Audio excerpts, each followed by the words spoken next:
In this lesson, we're going to see how to use for loops to process the data in a text file. So the first thing we're going to do is open up a new program. We'll call this forfile.py.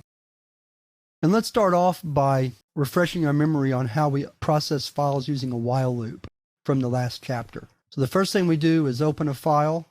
So there's the statement to open the file. And then we read a line from the file. Then we say while there is data to read, print it, and then read another line. So let's save this program, go back to our prompt, and run it real quick.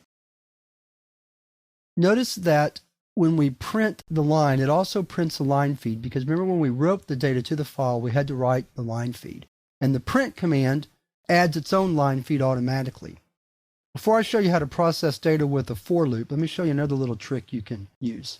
In the print command, we can suppress the line feed automatically generated by the print function by adding this argument end equals open, close, single quote, or empty string. Now let's save it. Let's run that program again. And so you see it suppressed the line feed that automatically is added in the print function. Okay, so now that we've seen how to do that, let's now see how to process this file using a for loop. It's quite a bit simpler. I'm going to comment out the previous lines. So what we're going to do is we're going to say for line in open print line end equals. So remember that the for loop works on a sequence of data, and a file is nothing more than a sequence of data, just like a list or a tuple or any of the other data structures that we've looked at. So let's save the file. We'll come back and look at it again once we've run it. Clear the screen and then run our code.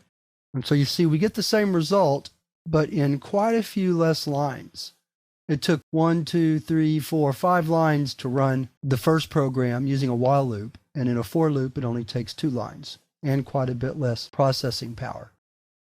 Now let's look at another example using the grades file that we wrote in the last chapter. Just to remind you what the file looks like, I'll type it out for you real quick.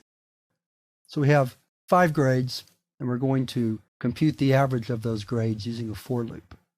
So come back to our program. So we need to say sum equals 0, count equals 0, and then we'll say for grade in open grades.text. Sum equals sum plus int grade. Remember that we have to convert grade from string to integer, so we'll do that there. Count is equal to count plus 1. And then we can say average is equal to sum divided by count, and then print the average. And remember we have to convert average to string in the print function. We might also print the grades just so that we can have a record of the grades as we go through the loop. All right, so there's our code. Let's save the file. Go back to our command prompt window. Clear the screen. And there's our program.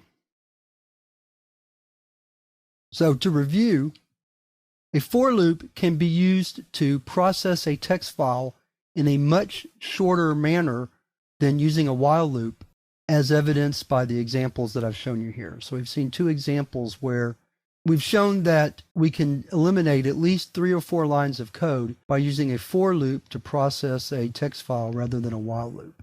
In most cases, especially again when you're trying to process all of the data in the file, the preferred way to process the file is using the for loop and not using the while loop, as we discussed earlier.